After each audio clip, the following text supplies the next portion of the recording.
안녕하세요. 저는 70살 최정심이라고 합니다.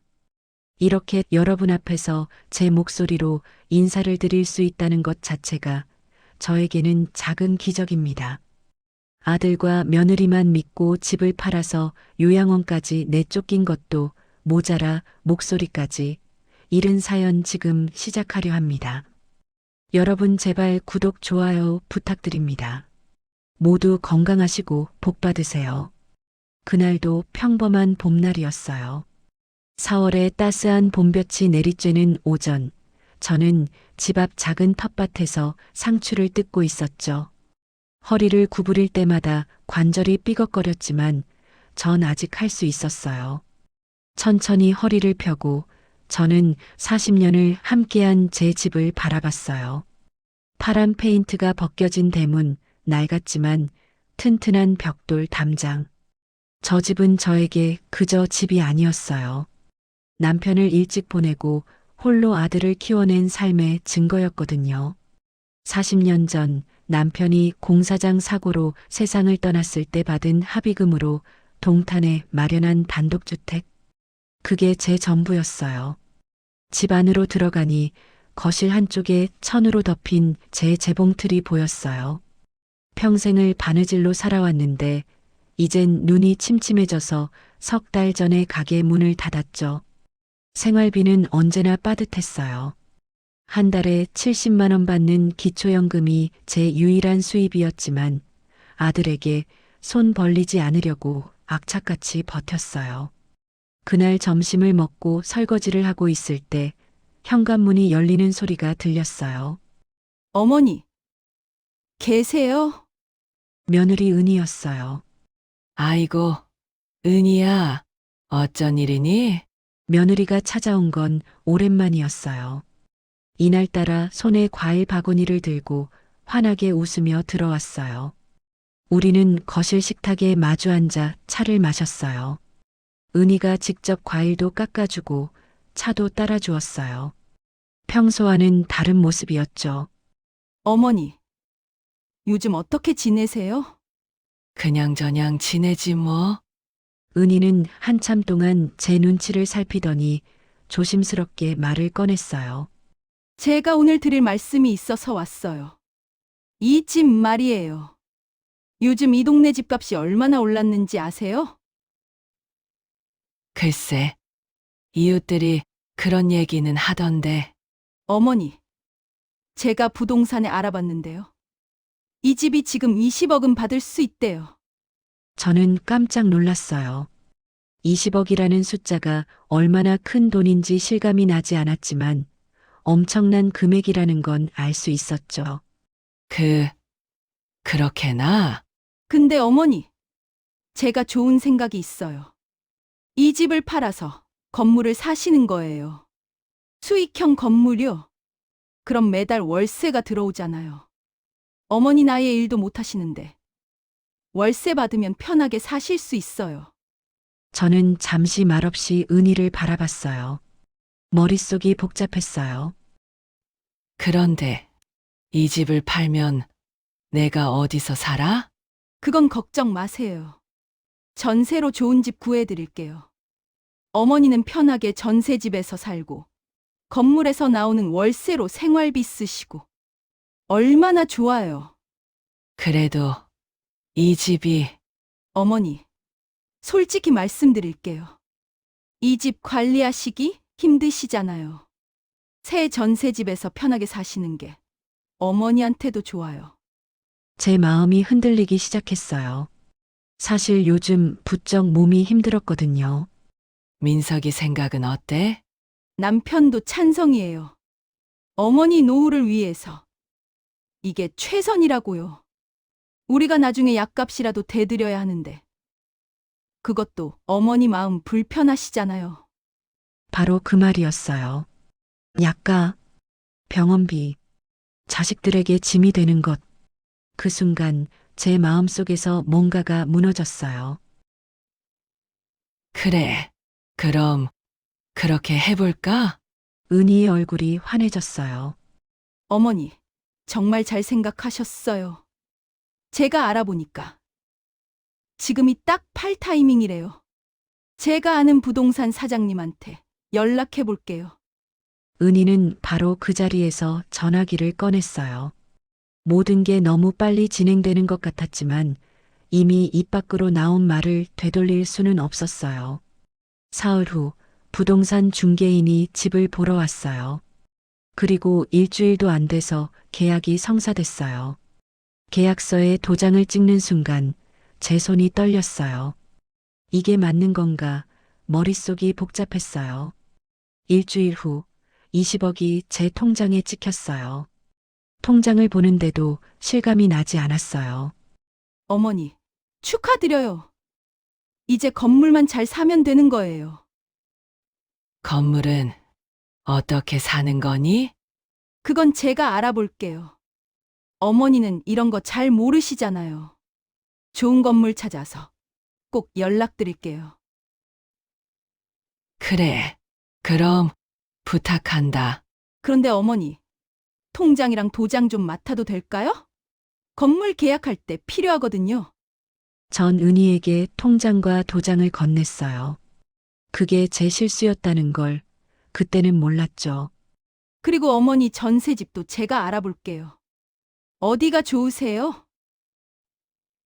글쎄, 여기 동네가 좋은데 아는 사람들도 있고 아, 여기요? 근데 어머니, 여기는 전세값이 너무 비싸요. 제가 알아볼게요. 어머니한테 딱 좋은 곳으로요. 그렇게 저는 40년을 살았던 집을 떠나게 됐어요. 이사 날 저는 빈 집을 둘러보며 한참을 서 있었어요. 남편과의 추억, 아들을 키운 추억. 모든 게 이 집 안에 있었어요. 제 눈가에 눈물이 맺혔어요. 어머니, 가요. 새 집이 기다리고 있어요. 그래. 가자. 저는 마지막으로 집을 돌아보며 작은 목소리로 말했어요. 고마웠다. 우리 집. 차가 출발했어요. 저는 뒷창을 통해 점점 멀어지는 집을 바라봤어요. 40년의 세월이 담긴 집이 그렇게 제 시야에서 사라져갔어요. 그때 전 몰랐어요. 이 결정이 제 인생에 어떤 폭풍을 몰고 올지, 며느리의 환한 미소 뒤에 어떤 계획이 숨어 있는지. 차는 서울을 벗어나 경기도 외곽으로 향했어요. 제가 살게 될 새로운 곳. 하지만 그곳은 제가 원했던 곳이 아니었어요. 통장에 찍힌 20억. 그 돈은 이미 제 손을 떠나 며느리의 관리 아래 있었어요. 건물을 산다는 명목으로요. 어머니는 이런 거 어려우시잖아요. 제가 다 알아서 할게요. 은희의 그 말을 믿었어요. 아니, 믿을 수밖에 없었어요. 차는 2시간을 달렸어요. 서울을 벗어나고 고속도로를 지나고 점점 건물들이 사라지더니 논밭이 보이기 시작했어요. 저는 창밖을 바라보며 불안한 마음을 감출 수 없었어요. 은희야, 여기가 어디니? 너무 멀리 오는 것 같은데. 경기도 외곽이에요, 어머니. 공기 정말 좋죠? 어머니 건강에 딱이에요. 그런데 너무 멀지 않니? 서울에서 얼마나 걸린 거야? 2시간 정도요? 괜찮아요. 요즘 차로 금방이에요. 저희도 자주 올게요. 하지만 전 알고 있었어요. 자주 온다는 말이 무슨 뜻인지. 명절에나 한 번씩 온다는 뜻이라는 걸요. 2시간 거리를 며느리가 자주 올 리 없었어요. 차창 밖으로 보이는 풍경은 점점 더 낯설어졌어요. 논밭, 비닐하우스, 간간히 보이는 낡은 가게들. 도시에서 평생을 살았던 제게 이곳은 마치 다른 세상 같았어요. 차가 멈춘 곳은 작은 시골 마을이었어요. 낡은 3층 빌라 앞이었죠. 페인트가 벗겨지고 계단은 금이 가 있었어요. 제가 40년을 살았던 깨끗한 단독주택과는 너무나 달랐어요. 여기가 우리 집이니? 제 목소리가 떨렸어요. 네, 어머니. 전세예요. 2층인데 햇빛도 잘 들고 좋아요. 그런데 여기 어머니 전세금이 저렴해요. 덕분에 건물 살 돈을 많이 남길 수 있었어요. 공기도 좋고 조용하고 어머니가 쉬시기 딱 좋은 곳이에요. 전 빌라를 올려다봤어요. 낡고 초라하고 외로워 보였어요. 마치 저처럼요. 그런데 내가 아는 사람이 한 명도 없는데 어머니 새로 사귀시면 되죠. 시골 사람들 다 친절해요. 그리고 조용해서 좋잖아요. 도시는 너무 시끄러웠잖아요. 전 도시가 시끄럽다고 생각해 본 적이 없었어요. 오히려 사람들 사는 소리가, 아이들 노는 소리가 좋았는데, 짐을 들고 2층으로 올라갔어요. 계단이 삐걱거렸고, 복도엔 곰팡이 냄새가 났어요. 문을 열자 작은 투룸집이 나왔어요. 거실 겸 부엌이 하나, 작은 방이 2개. 제가 살던 집의 절반도 안 되는 크기였어요. 벽지는 누렇게 변색되어 있었고 바닥엔 먼지가 쌓여 있었죠. 어머니, 제가 청소는 해놨어요. 가구도 간단하게 들여놨고요. 작은 식탁 하나, 낡은 소파 하나, 침대 하나. 그게 전부였어요. 전 아무 말도 할 수 없었어요. 20억짜리 집을 팔았는데 이런 곳에서 살게 된 거예요. 어머니, 일단 좀 쉬세요. 제가 근처 슈퍼 좀 다녀올게요.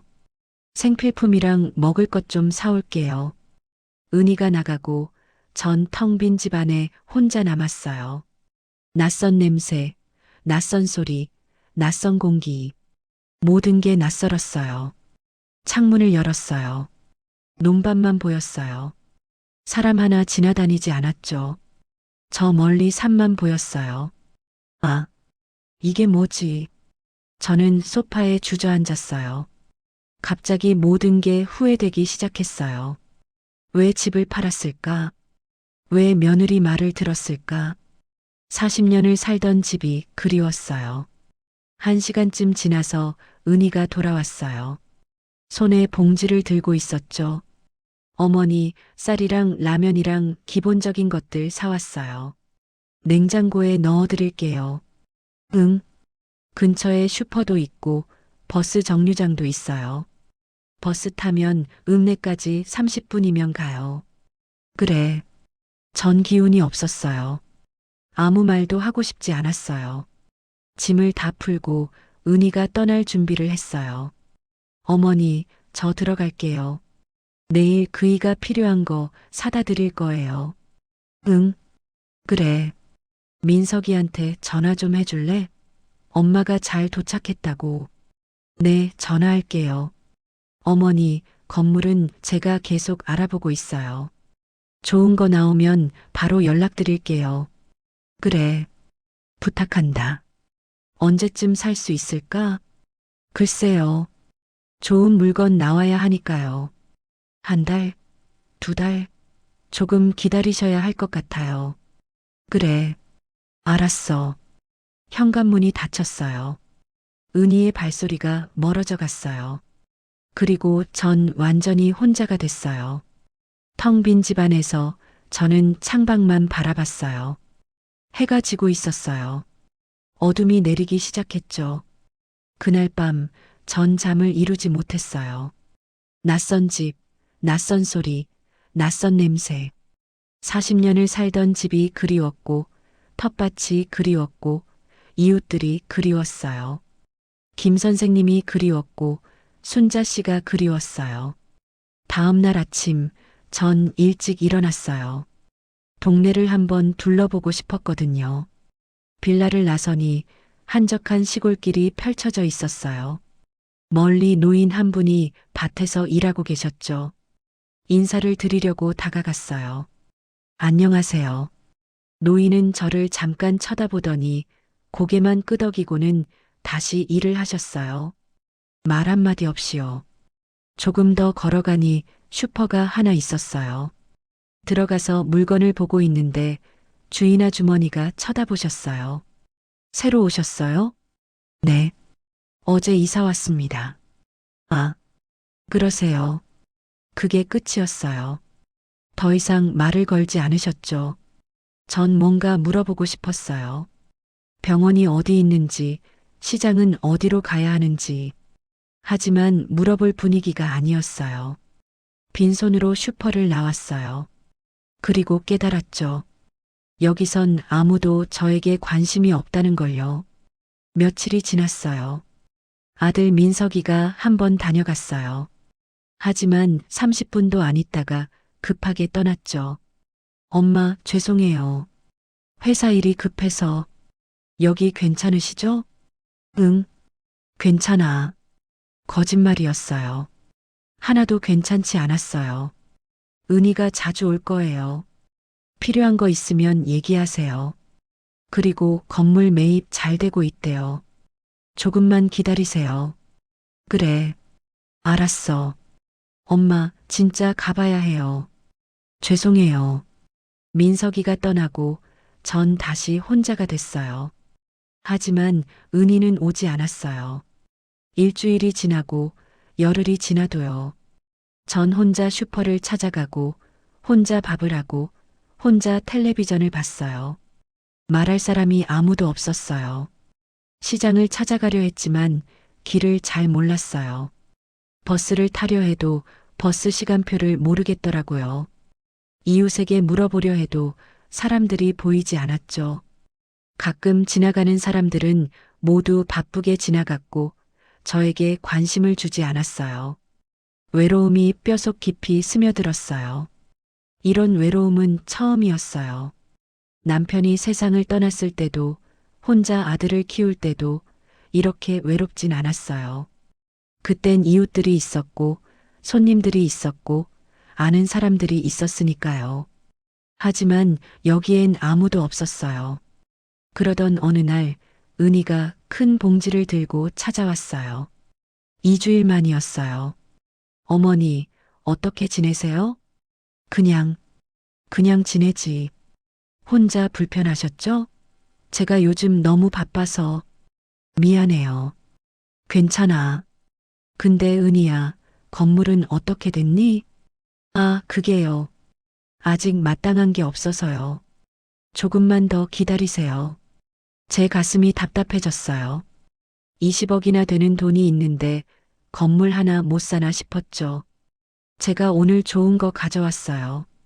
은희가 봉지에서 검은색 한약 봉지들을 꺼냈어요. 10개 정도 되는 것 같았어요. 이게 뭐니? 한약이에요. 어머니 건강 챙겨드리려고 특별히 지어왔어요. 내가 무슨 아픈 데가 있다고. 어머니, 요즘 기력이 없으시잖아요. 얼굴도 안 좋아 보이고, 눈도 침침하시고, 다리도 아프시고, 이거 드시면 좋아지실 거예요. 사실 요즘 몸 상태가 안 좋긴 했어요. 잠도 잘 못 자고, 식욕도 없고, 기운이 없었죠. 좋은 한의원에서 어머니 증상 말하고 맞춤으로 지은 거예요. 비싸거든요. 한 첩에 10만 원이에요. 그렇게 비싼 걸? 괜찮아요. 어머니 건물에서 월세 나오면 그걸로 갚으시면 되죠. 은희는 친절하게 한약을 따라주며 제 입에 가져다 댔어요. 자, 드세요. 하루에 한 봉지씩 꼬박꼬박 드셔야 해요. 아침에 공복에 드시는 게 제일 좋대요. 그래. 고맙다. 저는 한약을 마셨어요. 쓴맛이 입안에 퍼졌어요. 정말 쓰더라고요. 하지만 며느리의 정성이 담긴 것 같아 다 마셨어요. 어머니, 제가 10첩 놓고 갈게요. 하루도 빠짐없이 드셔야 해요. 약속하셨죠? 그래, 알았어. 은희야, 그런데 민석이는 잘 지내니? 네, 남편은 잘 지내요.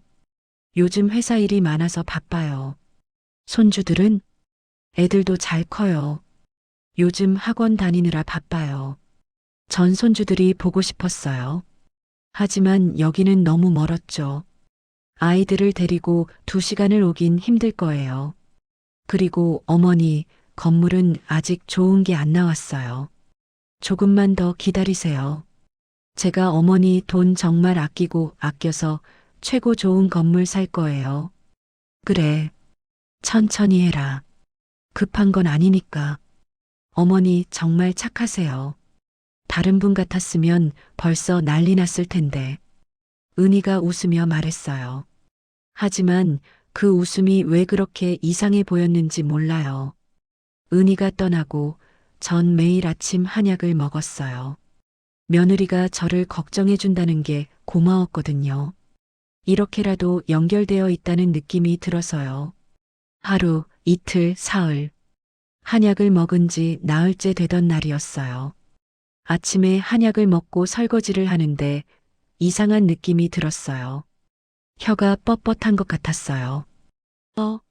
이게 무슨... 말이 어눌해졌어요. 혀가 제 혀 같지 않았죠. 마치 마비된 것처럼요.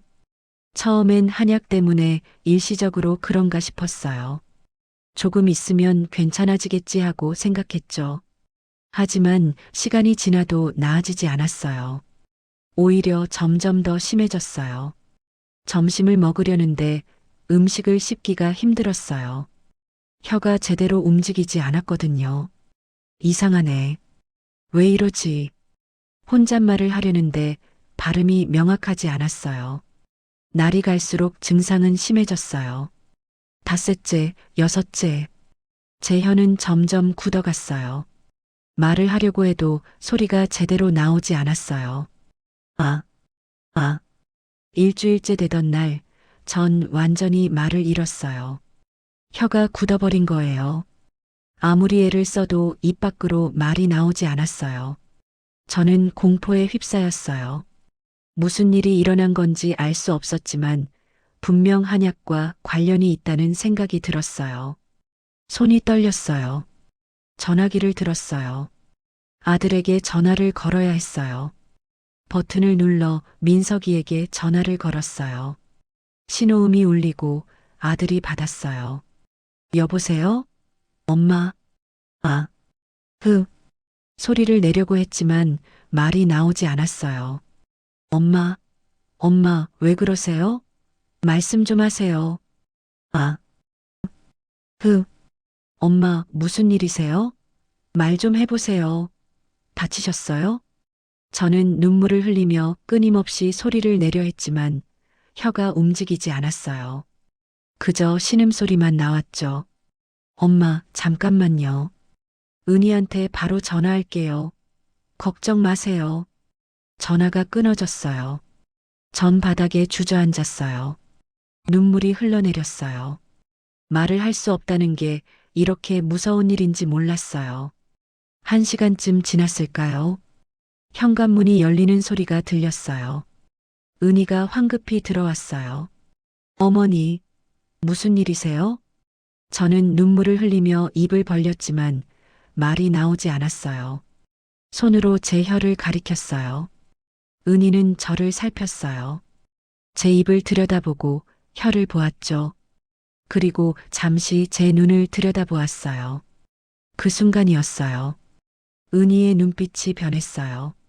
걱정스러운 표정에서 아주 짧은 순간 스쳐 지나간 차갑고 계산적인 눈빛. 저는 그 눈빛을 봤어요. 그리고 직감적으로 알았어요. 이게 우연이 아니라는 걸요. 며느리가 일부러.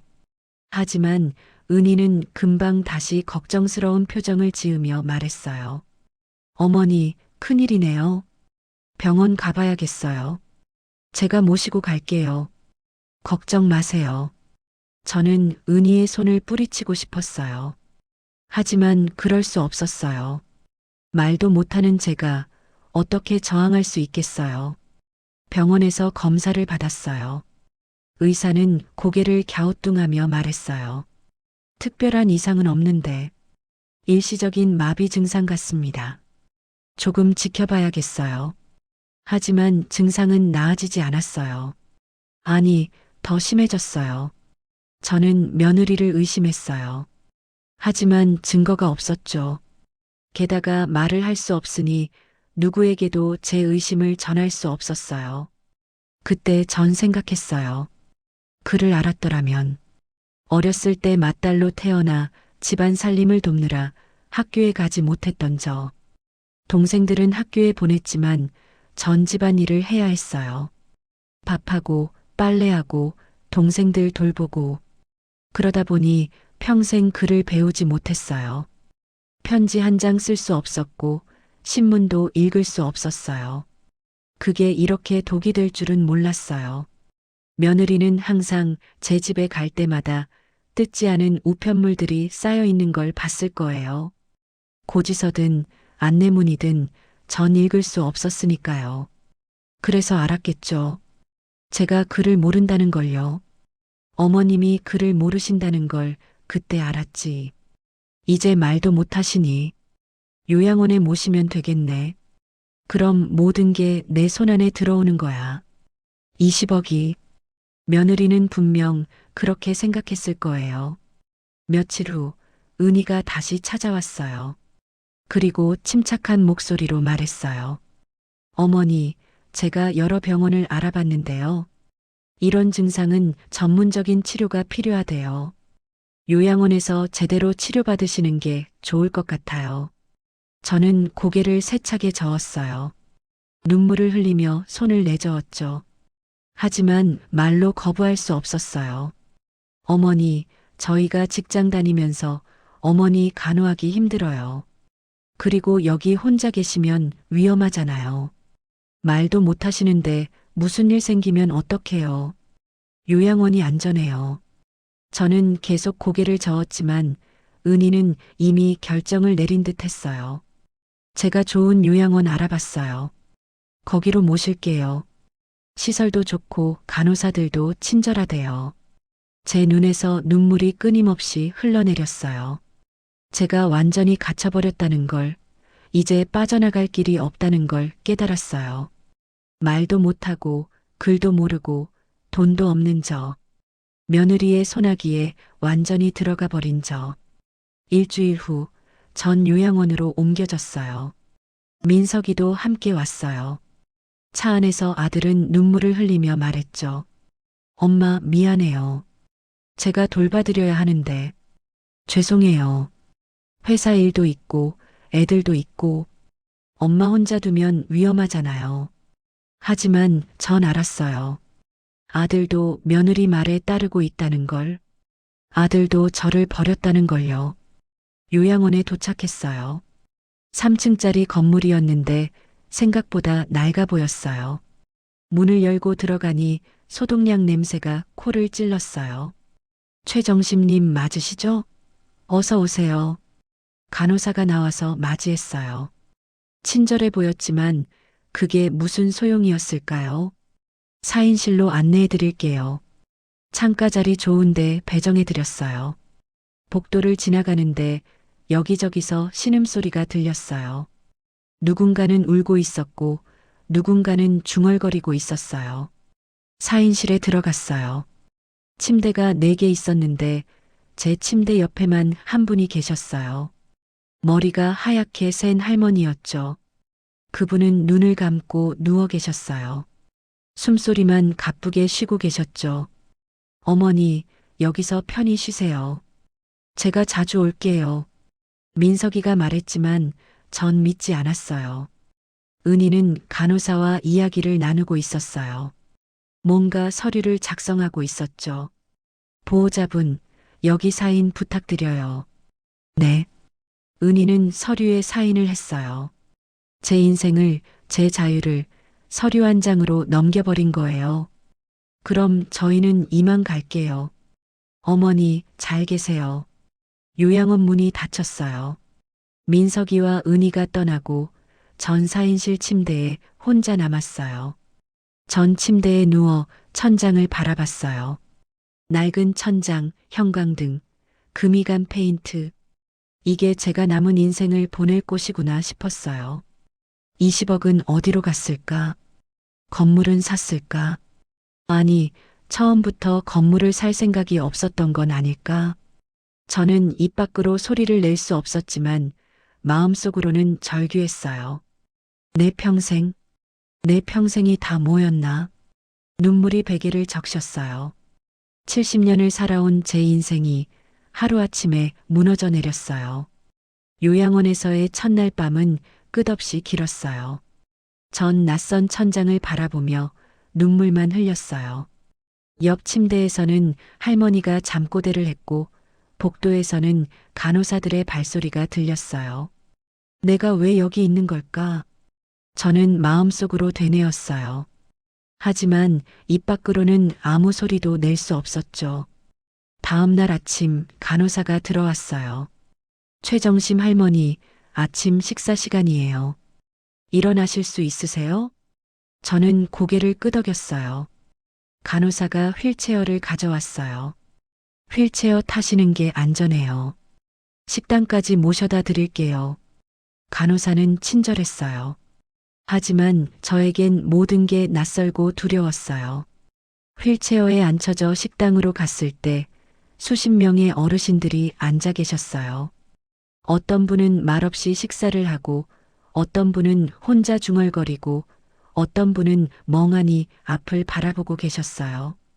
전 그 모습을 보며 가슴이 무너졌어요. 나도 저렇게 되는 건가? 이렇게 끝나는 건가? 간호사가 제 앞에 죽을 떠다 주었어요. 할머니, 혀가 불편하시니까 죽으로 드릴게요. 천천히 드세요. 저는 숟가락을 들었어요. 손이 떨렸어요. 죽을 떠서 입에 넣었는데 삼키기가 힘들었어요. 혀가 제대로 움직이지 않아서요. 식사 후 전 다시 병실로 돌아왔어요. 침대에 누워서 창밖만 바라봤어요. 점심이 지나고 오후가 지나고 저녁이 왔어요. 아무도 찾아오지 않았어요. 민석이는, 은희는, 손주들은 나를 잊은 건가? 사흘이 지났어요. 일주일이 지났어요. 여전히 아무도 찾아오지 않았어요. 전 매일 같은 자리에 앉아 창밖만 바라봤어요. 말도 못하고 글도 모르니 간호사들과도 제대로 소통할 수 없었어요. 손짓으로 뭔가를 표현하려 해도 간호사들은 바빠서 금방 가버렸어요. 제가 무슨 말을 하려는지 알아주려고 노력하지 않았죠. 할머니, 아프세요? 고개 끄덕이세요. 저는 고개를 저었어요. 아픈 게 아니라 외로운 거였는데. 그럼 괜찮으시네요. 제가 다른 분들도 봐야 해서요. 간호사는 그렇게 가버렸어요. 완전한 고립이었어요. 말할 수 없고 쓸 수 없고 아무도 저를 이해하지 못했어요. 어느 날 오후였어요. 제가 늘 앉아있던 창가 의자에 앉아있을 때 복도에서 남자 목소리가 들렸어요. 누이 나왔어. 오늘 컨디션은 어때? 전 고개를 돌려 복도를 바라봤어요. 70대쯤 되어 보이는 남자가 제 병실 옆 침대의 할머니에게 다가가고 있었어요. 남자는 할머니의 손을 잡고 조용히 말을 걸었어요. 누이, 내가 사과 깎아줄게. 조금이라도 먹어봐. 남자의 목소리는 따뜻했어요. 정성스럽게 사과를 깎는 소리가 들렸죠. 전 그 모습을 보며 눈물이 났어요. 저렇게 정성스럽게 돌봐주는 사람이 있다는 게 부러웠어요. 저도 저런 사람이 있었으면. 남자는 1시간쯤 할머니 곁에 앉아 있다가 천천히 일어났어요. 그리고 병실을 나가려다가 창가에 앉아 있는 저와 눈이 마주쳤어요. 그 순간이었어요. 남자의 발걸음이 멈췄어요. 남자는 저를 뚫어지게 바라보았죠. 전 그 남자를 봤어요. 뭔가 낯익었어요. 어디서 본 것 같은데. 하지만 세월이 너무 많이 흘렀고 기억은 희미했어요. 주름진 얼굴, 하얀 머리, 굽은 허리. 하지만 그 눈빛만큼은. 남자가 조심스럽게 다가왔어요. 점점 가까이 오면서 남자의 얼굴을 더 자세히 볼 수 있었어요. 혹시 정심이, 최정심이 맞나요? 전 깜짝 놀랐어요. 제 이름을 아는 사람이라니. 이 요양원에서 저를 아는 사람이 있다니. 남자가 더 가까이 다가오며 떨리는 목소리로 말했어요. 나 기억 안 나세요? 영수예요. 김영수. 그 이름을 듣는 순간 제 머릿속으로 오래된 기억이 번개처럼 스쳐 지나갔어요. 어린 시절, 골목길, 학교 가는 길, 항상 멀리서 지켜봐주던 동네 오빠, 가끔 엿을 사다 주던 그 오빠, 제가 몰래 좋아했던 그 오빠, 20살 때 시집 가던 날, 멀리서 슬픈 표정으로 저를 보던 그 오빠, 오북. 저는 입을 움직였지만 소리는 나오지 않았어요. 하지만 영수 씨는 알아챘어요. 입모양을 보고요. 정심이, 정말 정심이구나. 이게 얼마만이야? 60년? 아니, 그보다 더 됐나? 영수 씨의 눈에 눈물이 고였어요. 근데, 왜 여기? 왜 말을 못해? 무슨 일이 있었던 거야? 전 눈물을 흘리며 고개를 저었어요. 설명할 수가 없었어요. 말도 못하고 글도 못 쓰는데 어떻게 설명해요? 영수 씨는 제 옆에 앉았어요. 그리고 조심스럽게 제 손을 잡았죠. 무슨 일이 있었던 거야? 너 결혼 잘했다고 들었는데 아들도 있다고 하고. 전 계속 눈물만 흘렸어요. 말 좀 해봐. 아, 미안. 내가 미안해. 말 못하는구나. 영수 씨도 울먹이기 시작했어요. 우리는 말없이 눈물만 흘렸어요. 세월이 얼마나 흘렀을까요? 60년? 아니, 그보다 더 오래됐을지도 몰라요. 어린 시절 같은 동네에 살았던 두 사람. 제가 20살에 시집가고 영수 씨도 장가가고 그렇게 각자의 인생을 살았던 우리가 이렇게 요양원에서 다시 만났어요. 정심아. 영수 씨가 제 이름을 불렀어요. 60년 만에 듣는 그 목소리. 어린 시절 골목에서 듣던 바로 그 목소리였어요. 영수 씨가 제 손을 꽉 쥐었어요. 나 내일도 올게. 매일 올게. 혼자 두지 않을게. 약속해. 전 고개를 끄덕였어요. 그리고 희미하게 웃었어요. 말은 못해도 그 미소가 모든 걸 말해주었어요. 고마워요, 오빠. 정말 고마워요.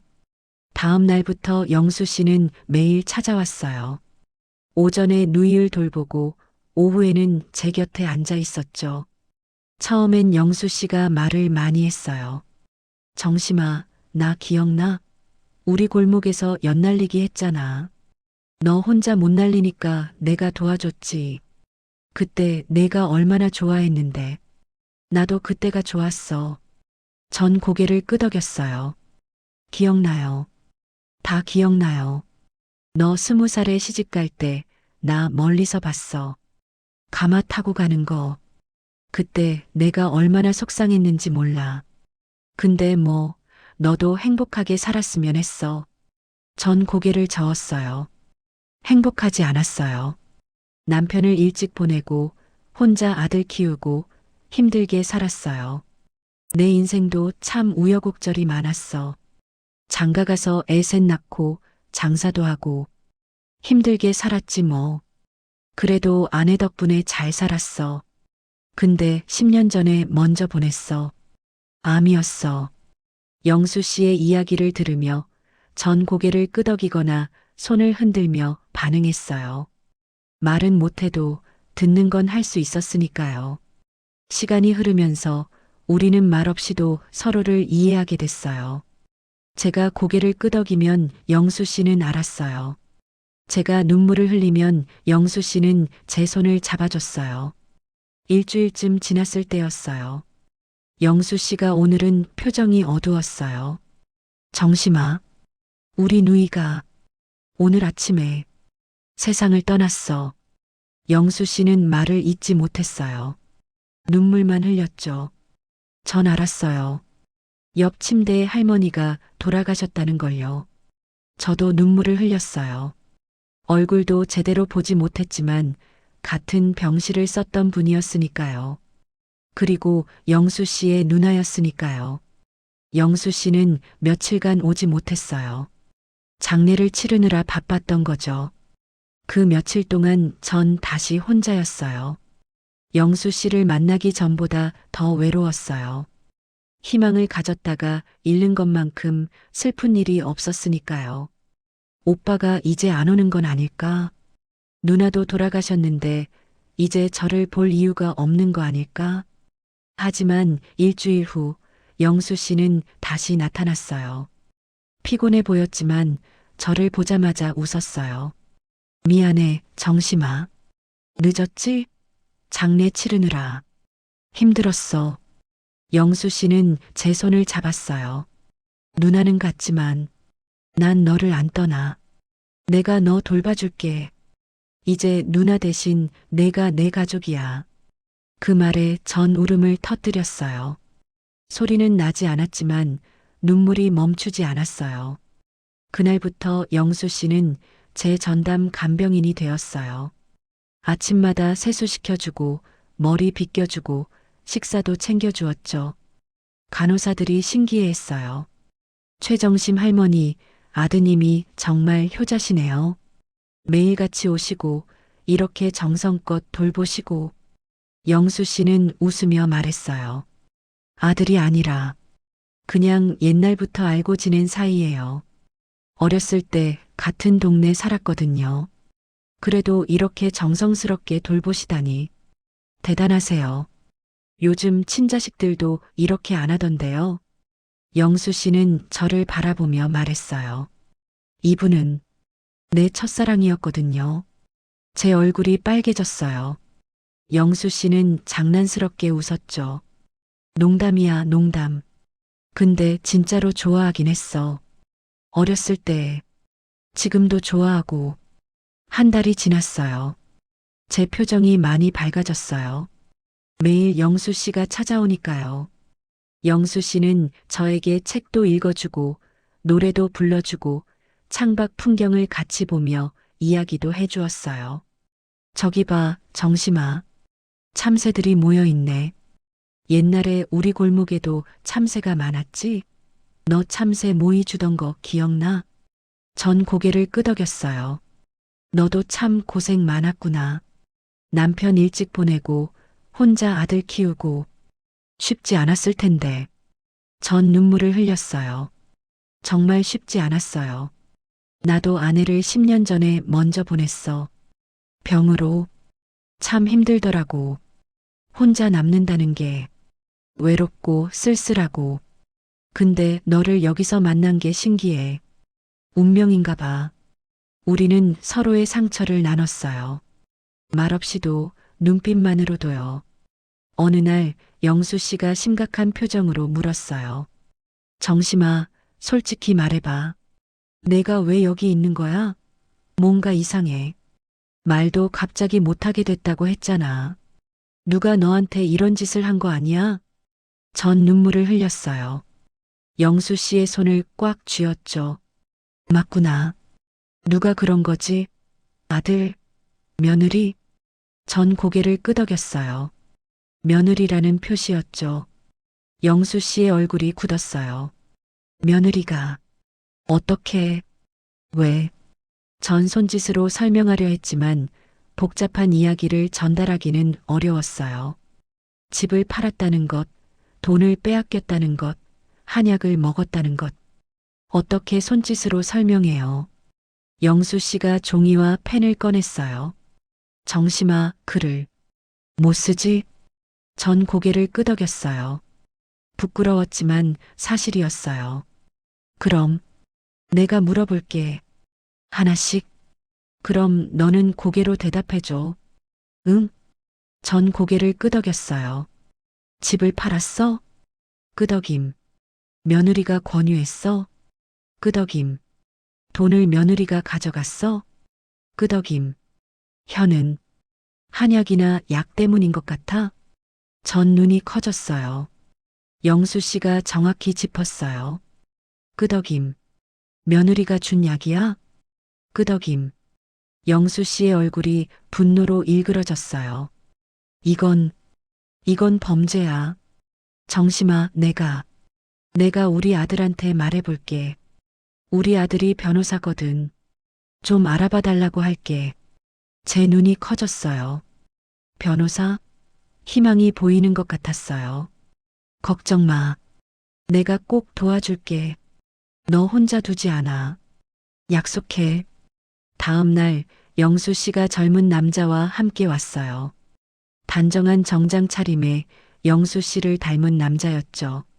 어머니, 안녕하세요. 저는 김영수 변호사입니다. 아버지께서 말씀하셔서 왔어요. 전 놀란 눈으로 그를 바라봤어요. 영수 씨가 옆에서 제 손을 잡아주었죠. 우리 아들이야. 변호사로 일하고 있어. 정심아, 이 친구한테 내 이야기 다 해줘야 해. 하지만 전말을 할 수 없었어요. 답답함이 밀려왔죠. 김 변호사가 노트북과 펜을 꺼내며 침착하게 말했어요. 어머니, 말씀하시기 힘드시죠? 제가 질문드리면 고개로 답해주세요. 얘는 끄덕이시고 아니오는 저으시면 됩니다. 천천히 하셔도 돼요. 전 고개를 끄덕였어요. 집을 파셨다고 들었어요. 맞나요? 끄덕임. 얼마에 파셨나요? 10억? 아니면 그 이상? 전 손가락으로 이를 표시했어요. 20억? 끄덕임. 며느리분이 권유하셨나요? 끄덕임. 건물을 사기로 약속했나요? 끄덕임. 하지만 실제로 건물을 사지 않았나요? 전 잠시 멈췄다가 고개를 끄덕였어요. 건물을 샀는지 안 샀는지 사실 알 수 없었거든요. 하지만 아마도 사지 않았을 거예요. 통장과 도장을 며느리분께 맡기셨나요? 끄덕임. 전 그게 실수였다는 걸 이제야 깨달았어요. 한약을 드셨나요? 끄덕임. 며느리분이 주신 거죠? 끄덕임. 한약을 드신 후에 혀가 굳었나요? 끄덕임. 눈물이 흘러내렸어요. 김 변호사는 계속 질문했어요. 1시간 넘게 질문이 이어졌어요. 전 눈물을 흘리며 고개를 끄덕이거나 저었어요. 알겠습니다. 상황을 대략 파악했어요. 우선 어머니 재산부터 확인해 봐야겠어요. 어머니 명의로 된 통장이나 부동산이 있는지 조회해 볼게요. 며느리분 성함과 주민등록번호를 알 수 있을까요? 영수 씨가 제 가방에서 지갑을 꺼냈어요. 거기에 가족 사진이 있었죠. 뒷면에 이름과 연락처가 적혀 있었어요. 이걸로 찾을 수 있을 거예요. 김 변호사는 며칠 후 다시 찾아왔어요. 표정이 심각했어요. 어머니, 큰일입니다. 어머니 명의로 된 재산이 하나도 없어요. 통장은 잔액이 10만 원밖에 안 남았고 부동산도 없어요. 영수 씨가 버럭 소리쳤어요. 그게 무슨 소리야? 20억이나 되는 돈이 어디로 간 거야? 며느리분이. 아마도 횡령한 것 같습니다. 다만 통장 거래 내역을 보니 며느리분 명의로 여러 부동산을 매입한 흔적이 있어요. 어머니 돈으로 며느리 이름으로 건물을 산 거죠. 전 눈물을 흘렸어요. 제 평생의 재산이 정말로 모두 사라진 거였어요. 아니, 빼앗긴 거였어요. 이건 명백한 횡령이에요. 경찰에 신고해야 합니다. 그런데 어머니, 한 가지 더 중요한 게 있어요. 김 변호사가 말했어요. 어머니 증상이 한약 때문이라고 하셨죠? 그 한약 찌꺼기나 봉지가 남아있나요? 증거가 필요해요. 전 고개를 저었어요. 시골집 쓰레기통에 버렸을 거예요. 어머니가 사셨던 그 전셋집 주소를 알 수 있을까요? 영수 씨가 제 지갑에서 주소가 적힌 메모지를 찾았어요. 아버지, 저 당장 가보겠습니다. 혹시 모르니까요. 이틀 후였어요. 김 변호사가 다시 찾아왔을 때 그의 손에는 비닐봉지가 들려 있었어요. 어머니, 찾았어요. 쓰레기장을 뒤져봤는데 다행히 재활용품 수거 전이었어요. 한약 봉지 여러 개를 찾았어요. 전 믿을 수 없다는 표정으로 봉지를 바라봤어요. 이걸 국립과학수사연구원에 보내서 성분 분석을 의뢰했어요. 결과가 나오는데 일주일 정도 걸릴 거예요. 그 일주일은 정말 길었어요. 매일 영수 씨와 함께 결과를 기다렸어요. 정심아, 걱정 마. 분명 뭔가 나올 거야. 드디어 일주일 후, 김 변호사가 상기된 얼굴로 찾아왔어요. 어머니, 결과가 나왔어요. 이 한약에 신경마비를 유발하는 독성 물질이 섞여 있었어요. 정확히는 아트로핀이라는 성분인데 장기 복용하면 언어장애를 일으킬 수 있는 물질이에요. 영수 씨가 주먹을 쥐었어요. 그럼 일부러 그런 거네. 며느리가 일부러 독을 탄 거네. 네. 이건 명백한 상해죄입니다. 재산 횡령과 함께 고소할 수 있어요. 증거도 충분합니다. 전 눈물을 흘렸어요. 분노와 슬픔, 그리고 묘한 안도감이 동시에 밀려왔어요. 제가 미친 게 아니었어요. 의심이 맞았던 거예요. 그리고 어머니, 좋은 소식이 하나 더 있어요. 김 변호사가 말했어요. 이 아트로핀 성분이 일으키는 마비는 영구적인 게 아니래요. 전문의 소견으로는 약물 복용을 중단하고 적절한 해독 치료와 재활 치료를 받으면 회복 가능성이 있다고 해요. 제 눈이 커졌어요. 다시 말을 할 수 있다는 거예요? 확실하진 않지만 시도해 볼 가치는 있습니다. 제가 신경과 전문의를 섭외했어요. 내일 오실 거예요. 그날 밤 전 오랜만에 희망을 가지고 잠들었어요. 다음 날 교수님이 직접 요양원으로 오셨어요. 최정심 어르신, 제가 검사를 좀 해보겠습니다. 교수님은 제 혀와 목을 자세히 살폈어요. 여러 검사를 했죠. 반사신경 검사, 근육 검사, 신경 검사. 신경이 마비된 건 맞는데 영구적인 손상은 아닌 것 같습니다. 약물로 인한 일시적 마비로 보이네요. 영수 씨가 물었어요. 그럼 나을 수 있나요? 재활치료와 약물치료를 병행하면 회복 가능성이 있어요. 다만 시간이 걸릴 겁니다. 몇 주 혹은 몇 달. 개인차가 있어서요. 그날부터 전 치료를 받기 시작했어요. 매일 언어치료사가 와서 혀 운동을 시켰어요. 약도 먹었죠. 할머니, 혀를 내밀어 보세요. 천천히. 처음엔 혀가 전혀 움직이지 않았어요. 괜찮아요. 시간이 걸려요. 조금씩 해봐요. 일주일이 지나고 2주일이 지나도 변화가 없었어요. 하지만 영수 씨는 포기하지 않았어요. 정심아, 천천히 하자. 넌 할 수 있어. 우리 어렸을 때 연날리기도 못하다가 결국 했잖아. 이것도 그래. 천천히. 한 달이 지났을 때였어요. 제가 아침 식사를 하는데 갑자기 혀가 움직이는 게 느껴졌어요. 아주 미세하게요. 아, 소리가 나왔어요. 아주 작은, 거의 숨소리 같은 소리였지만 분명 제 목소리였어요. 전 눈물을 흘렸어요. 영수 씨에게 달려가 손을 잡았죠. 아, 정심아, 소리가 나왔어. 다시 해봐. 다시. 아, 영수 씨도 울었어요. 간호사들이 달려왔어요. 할머니, 목소리가 나오세요. 대단하세요. 그날부터 제 회복은 빨라졌어요. 하루가 다르게 혀가 풀렸어요. 이틀 후엔 오빠라고 말할 수 있었어요. 사흘 후엔 고마워라고 말할 수 있었어요. 일주일 후엔 짧은 문장을 말할 수 있었어요. 오빠, 정말 고마워요.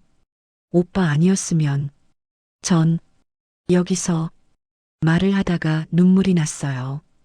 영수 씨는 제 손을 꼭 잡았어요.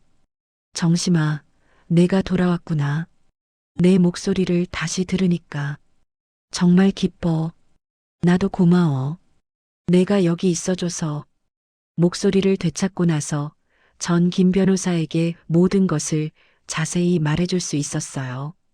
며느리가 어떻게 꼬드겼는지, 한약을 어떻게 먹였는지, 어떤 말들을 했는지, 모든 걸 다 말했어요.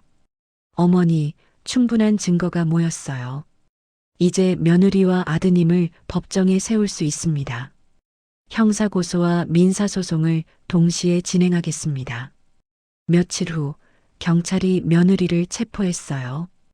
은희는 처음엔 발뺌했지만 증거들 앞에서 결국 자백했대요. 한약에 독을 탔다는 것, 돈을 횡령했다는 것, 모든 것을요.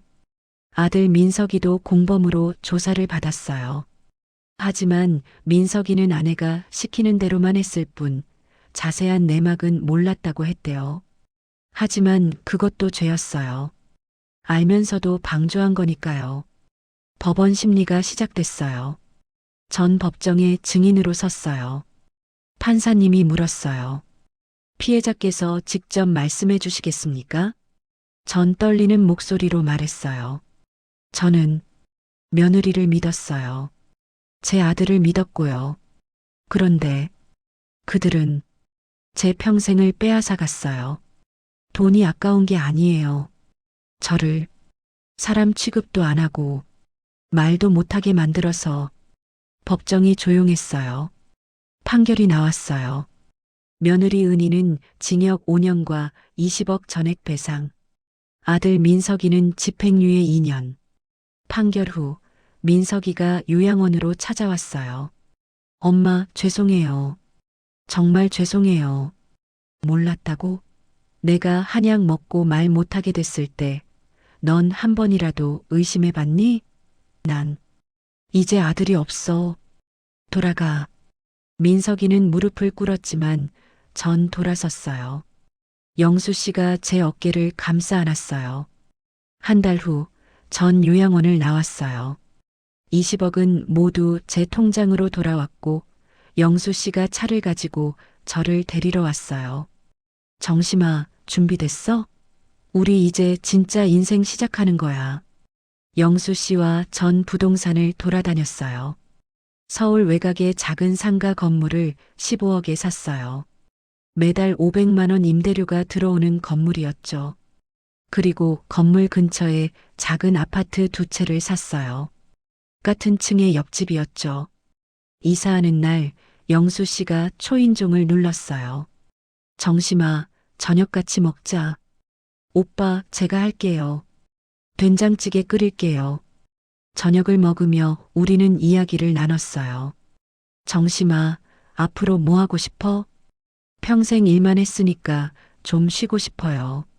친구들도 사귀고 글도 배우고 싶어요. 좋지. 우리 복지관 같이 다니자. 시간이 흐르면서 제 일상은 자리를 잡아갔어요. 아침엔 영수 씨와 산책하고 복지관에서 한글과 서예를 배웠어요. 영수 씨는 사진 동아리에서 저를 모델로 찍었죠. 봄이 왔어요. 어느 날 저녁 영수 씨가 말을 꺼냈어요. 정심아, 우리 이제 그냥 옆집에서만 살기엔 좀 그렇지 않니? 제 심장이 두근거렸어요. 나 너랑 같이 살고 싶어. 진짜로. 우리 나이가 70이야. 남은 시간이라도 같이 있고 싶어. 넌 어때? 저도요. 오빠랑 같이 있고 싶어요. 그럼 우리 결혼할까? 늦었지만 전 고개를 끄덕였어요. 네. 좋아요, 오빠. 우리는 작은 예물 가게에서 반지를 샀어요. 거창한 결혼식 대신 공원 벤치에서 서로에게 반지를 끼워줬어요. 정심아, 행복하게 해줄게. 우리 같이 행복해요, 오빠. 봄바람에 벚꽃잎이 흩날렸어요. 그날 저녁 영수 씨가 제 집으로 짐을 옮겼어요. 이제부터 여기가 우리 집이야. 저녁을 먹고 소파에 나란히 앉았어요. 우리는 서로만 바라봤죠. 정심아, 나 너 정말 사랑해. 어렸을 때부터 좋아했어. 저도요, 오빠.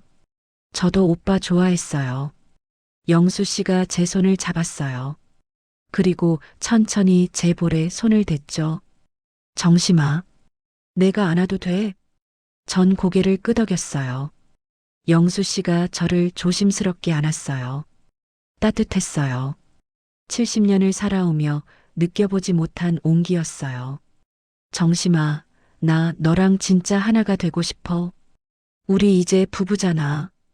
전 얼굴이 빨개졌지만 고개를 끄덕였어요. 사랑해, 정심아. 저도 사랑해요, 오빠. 70년 만에 처음으로 진짜 사랑받는다는 느낌이었어요. 영수 씨의 손길은 부드러웠어요.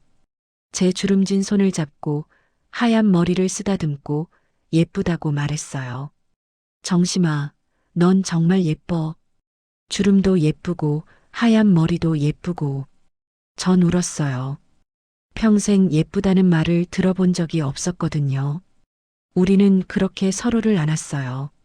나이 든 몸이지만 서로에게는 가장 소중한 사람이었어요. 이른 아침, 전 영수 씨의 품에서 눈을 떴어요. 옆에서 영수 씨가 자고 있었죠. 이게 행복이구나. 여름엔 제주도 여행을 갔어요. 바다를 보며 손을 잡고 걸었어요. 가을엔 단풍 구경을 갔어요.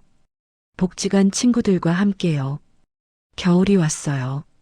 첫눈이 내리는 날, 우리는 창가에 나란히 앉아 있었어요. 정심아, 눈 온다. 예쁘네요, 오빠. 전 영수 씨의 어깨에 머리를 기댔어요. 오빠, 전 이제 정말 행복해요. 평생 중에 지금이 제일 행복해요. 나도야, 정심아.